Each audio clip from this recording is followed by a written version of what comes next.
प्यार से हम लोग अभी याचना कर रहे हैं। आप याचना के माध्यम से ही हमारी मांगों को मान लें, अन्यथा पंडे पुरोहितों को हम लोग उखाड़ फेंकने में सक्षम है। यहाँ के हिंदू ब्राह्मण जो पंडे पुरोहित हैं वो लगातार कुठाराघात कर रहे हैं। इस देश में जब हिंदुओं के मंदिर सुरक्षित हैं, मुसलमानों के मस्जिद सुरक्षित हैं, ईसाइयों के गिरजाघर सुरक्षित हैं, तो इस देश में बौद्धों के महाबोधि महाविहार सुरक्षित क्यों नहीं है? वहाँ पे गैर बौद्धों का कब्जा क्यों है? मैं दावे के साथ कहता हूँ कि सरकार अगर इस मामले पे नहीं झुकी, बस हमारे नेता के एक इशारे का इंतजार है, और जिस दिन हमारे नेता ने इशारा कर दिया तो मैं दावे के साथ कहता हूँ कि महाबोधि महाविहार से पंडे पुरोहितों को और गैर बौद्ध प्रतीक चिन्हों को, चाहे वो किसी भी धर्म का हो, उसको उखाड़ फेंकने के लिए हम लोग सक्षम हैं। और हम नहीं चाहते हैं कि सरकार जिस प्रकार से बाबरी मस्जिद को विध्वंस करके वहाँ पे जबरन राम मंदिर का स्थापना करवाने के लिए कार सेवा और तमाम कार्य करवाए, मैं नहीं चाहता हूँ कि देश में दोबारा से ये स्थिति पैदा हो कि विश्व धरोहर महाबोधि महाविहार को मुक्त कराने के लिए, पंडे पुरोहितों को वहाँ से भगाने के लिए हमें शक्ति का प्रयोग करना पड़े। बीटी एक्ट 1949 को निरस्त करने के लिए लगातार बोध गया में जो है आंदोलन चल रहा है। भीम आर्मी के प्रदेश अध्यक्ष अमर ज्योति जी हमारे साथ हैं, जो कि यात्रा भी निकाले हुए इसी को लेकर हम इनसे बातचीत करेंगे और जानेंगे क्यों बीटी एक्ट 1949 को निरस्त करना चाहिए। सर, बहुत बहुत स्वागत है आपका। बहुत बहुत धन्यवाद आपका। और जो मुद्दा है वो काफ़ी ही संवेदनशील है, और इस देश के और पूरे दुनिया के जो बौद्ध हैं, जो तथागत बुद्ध को मानने वाले लोग हैं, उनके संदेशों को मानने वाले लोग हैं और उनके प्रचार प्रसार करने वाले लोग हैं, उनके लिए एक बेहद अति महत्वपूर्ण मुद्दा है बीटी एक्ट 1949। आप देखिए कि भारत की आज़ादी को 77-78 साल हो गए, और एक तरफ भारत का संविधान कहता है कि 26 जनवरी 1950 के पहले का जितना भी कानून है वो भारत में शून्य माना जाएगा, लेकिन दूसरी तरफ भारत के संविधान के विपरीत बीटी एक्ट, बोधा टेम्पल एक्ट 1949 अभी भी भारत में लागू है, और उसी के तहत,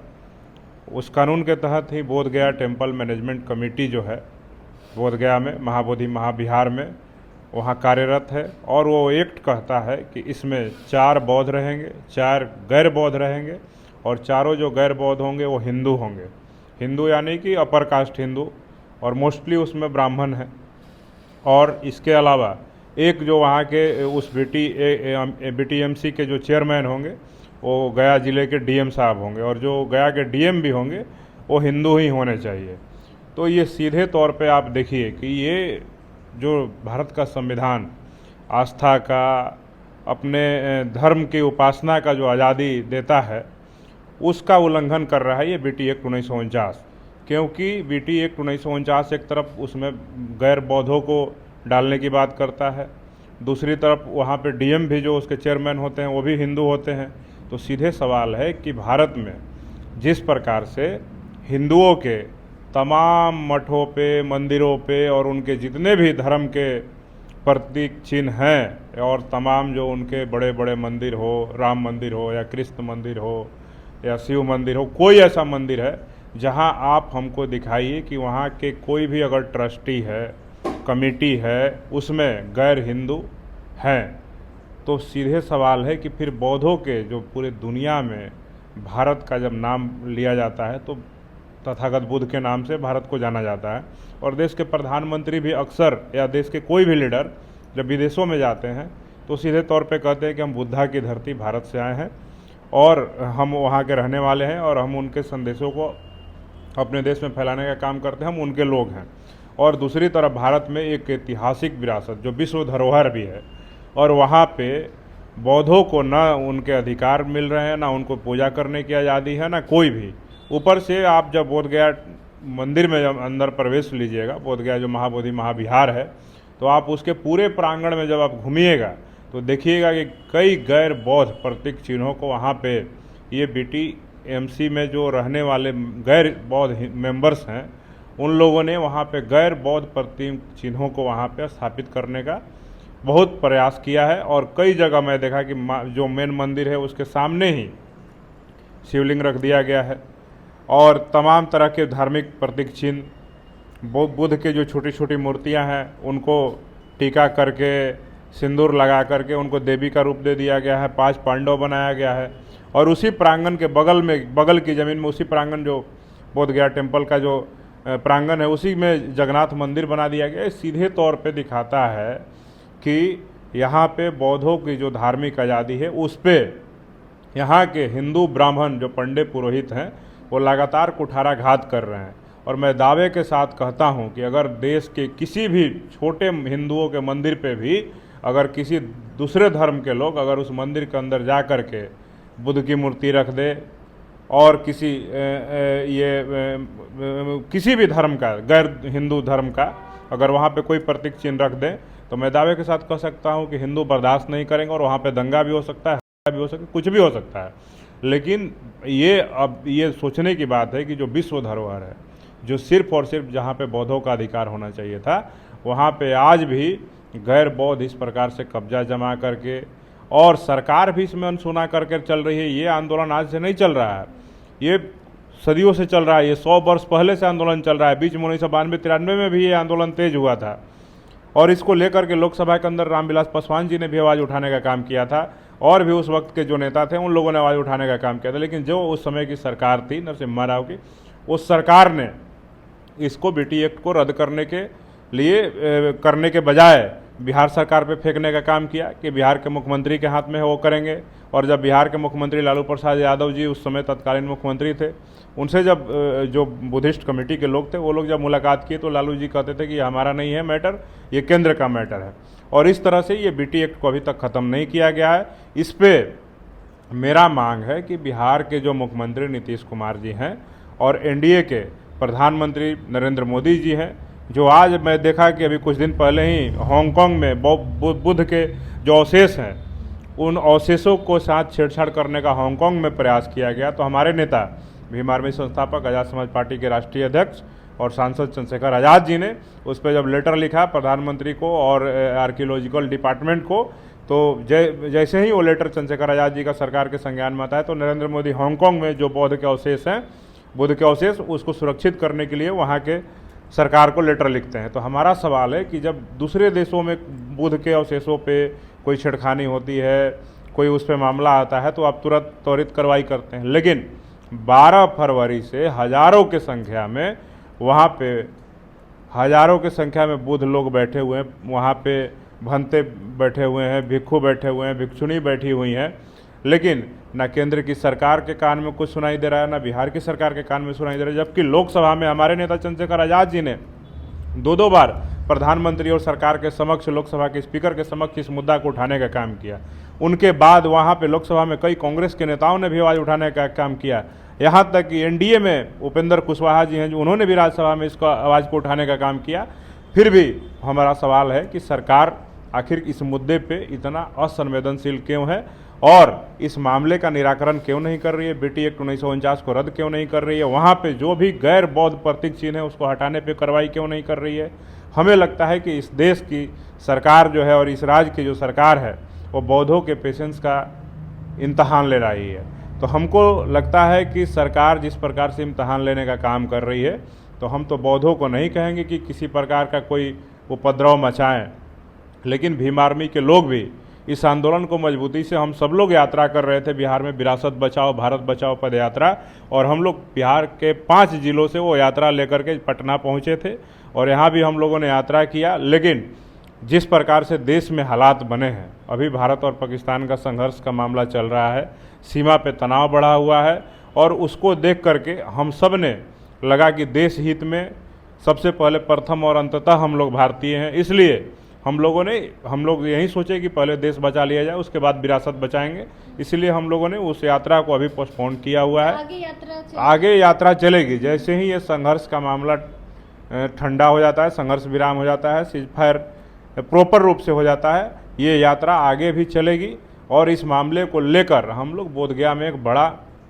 हुजूम इकट्ठा करके, लाखों का हुजूम इकट्ठा करके बिहार की सरकार को और केंद्र की सरकार को बताने का काम करेंगे कि बीटी एक्ट को रद्द किया जाए। अन्यथा भीम आर्मी, हमारा आज़ाद समाज पार्टी, हमारे नेता चंद्रशेखर आज़ाद और हमारे लाखों जो देश भर के कार्यकर्ता, करोड़ों कार्यकर्ता हैं, वो सारे लोग इस मुद्दे पे एकजुट हैं। और ये यात्रा अभी बिहार में चल रही है, हमारे भीम आर्मी के राष्ट्रीय अध्यक्ष विनय रतन सिंह जी के नेतृत्व में, और अगर ये यात्रा को लेकर के, बिहार की यात्रा के बाद बिहार की सरकार और केंद्र की सरकार आंखें खोल करके इसका निराकरण नहीं करती है, तो मैं दावे के साथ कहता हूं कि ये यात्रा बिहार ही नहीं पूरे देश के सभी राज्यों में निकाली जाएगी और हर राज्य के सरकारों से पूछा जाएगा कि इस देश में जब हिंदुओं के मंदिर सुरक्षित हैं, मुसलमानों के मस्जिद सुरक्षित हैं, ईसाइयों के गिरजाघर सुरक्षित हैं और जो सिख समाज के जो गुरु घर सुरक्षित हैं और तमाम जो धर्म हैं उनके जब मंदिर, उनके जो मठ हैं, उनके जो तमाम धार्मिक प्रतीक चिन्ह हैं वो सुरक्षित हैं, तो इस देश में बौद्धों के महाबोधि महाविहार सुरक्षित क्यों नहीं है, वहाँ पे गैर बौद्धों का कब्जा क्यों है, इस पे सरकार से सवाल पूछा जाएगा और देश की सरकार को भी घेरने का काम किया जाएगा। इसलिए हम सबका मांग है कि बिहार की सरकार, नीतीश कुमार जी कैबिनेट की बैठक बुला करके BT एक्ट 1949 को रद्द करें और इस मामले में एक नई कमेटी का निर्माण करके जितने बौद्ध लोग हैं उनको ही उस कमेटी में रखें और वहाँ का संचालन, पूजा पाठ और तमाम जो प्रक्रियाएं हैं वहाँ का विकास में, वहाँ पे धम्म शिक्षा को लेकर और तमाम जो बुद्ध से रिलेटेड जो भी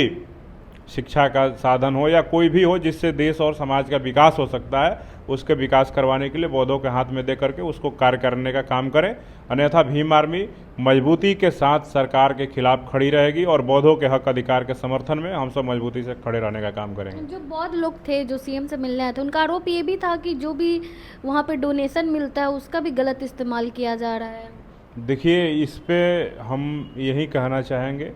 कि देखिए जो ये आंदोलन चल रहा है इसमें कई अच्छे लोग भी हैं, कई बुरे लोग भी हैं। कई लोग आंदोलन का गलत इस्तेमाल करने का कार्य करते हैं और कुछ लोग उसका सही इस्तेमाल करते हैं। ये आंदोलन तो जो पूरा चल रहा है वो BT एक्ट ख़त्म होगा तभी तो पता चलेगा कि पूरा डोनेशन जो आ रहा है दुनिया भर का, BTMC को जो डोनेशन मिलता है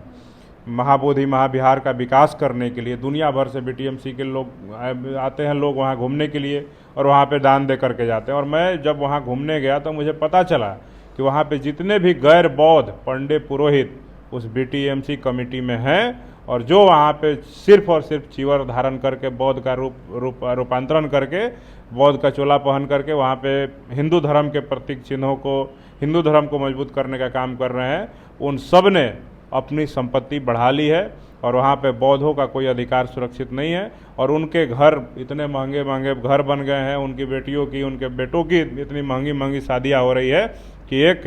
हिंदू धर्म के पुजारियों की भी शादी उतनी महंगी नहीं हो सकती है। तो ये सीधे तौर पे सरकार को इसमें देखना चाहिए कि जिसको भी आप वहाँ पे BTMC के कमेटी में रख रहे हैं उन सब की संपत्ति का जांच हो। कई लोग तो अपने नाम से संपत्ति नहीं खरीद करके NGO के नाम पे वहाँ पे बोधगया में ज़मीन खरीद लिए हैं, कई लोग मोनेस्ट्री बनाने के नाम पे ज़मीन खरीद लिए। तो ये सीधे तौर पे जो बौद्धों का आरोप है, ये सही आरोप है कि वहाँ पे BTMC में जो गैर बौद्ध लोग हैं वहाँ के चंदे का, फंडिंग का इस्तेमाल करके अपने परिवार का, अपने धर्म का विकास करने में लगे हुए हैं। उनको महाबोधि महाविहार से कोई मतलब नहीं है, बस सिर्फ और सिर्फ पैसे की उगाही के लिए, फंडिंग के लिए वो लोग वहाँ पे बने रहना चाहते हैं और वहाँ से हटना नहीं चाहते हैं। लेकिन हम कह देते हैं भीम आर्मी के लोग हैं, हमारा झंडा, डंडा और भीम आर्मी का एक एक बंदा काफ़ी मजबूत है और मैं दावे के साथ कहता हूँ कि सरकार अगर इस मामले पर नहीं झुकी तो इस देश के जितने भी भीम आर्मी के कार्यकर्ता पदाधिकारी हैं बस हमारे नेता के एक इशारे का इंतज़ार है और जिस दिन हमारे नेता ने इशारा कर दिया तो मैं दावे के साथ कहता हूं कि महाबोधि महाविहार से पंडे पुरोहितों को और गैर बौद्ध प्रतीक चिन्हों को, चाहे वो किसी भी धर्म का हो, उसको उखाड़ फेंकने के लिए हम लोग सक्षम हैं। और हम नहीं चाहते हैं कि सरकार जिस प्रकार से बाबरी मस्जिद को विध्वंस करके वहाँ पे जबरन राम मंदिर का स्थापना करवाने के लिए कार सेवा और तमाम कार्य करवाए, मैं नहीं चाहता हूँ कि देश में दोबारा से ये स्थिति पैदा हो कि विश्व धरोहर महाबोधि महाविहार को मुक्त कराने के लिए, BT एक्ट 1949 को रद्द कराने के लिए, पंडे पुरोहितों को वहाँ से भगाने के लिए हमें शक्ति का प्रयोग करना पड़े। तो ये सरकार को हमारी चेतावनी है, केंद्र की सरकार को भी और बिहार की सरकार को भी, कि प्यार से हम लोग अभी याचना कर रहे हैं, आप याचना के माध्यम से ही हमारी मांगों को मान लें, अन्यथा संघर्ष और रण बड़ा भीषण होगा। और मैं दावे के साथ कहता हूं कि उस रण को और उस संघर्ष को ये सरकार झेल नहीं पाएगी और उस संघर्ष में जब हमारे लोग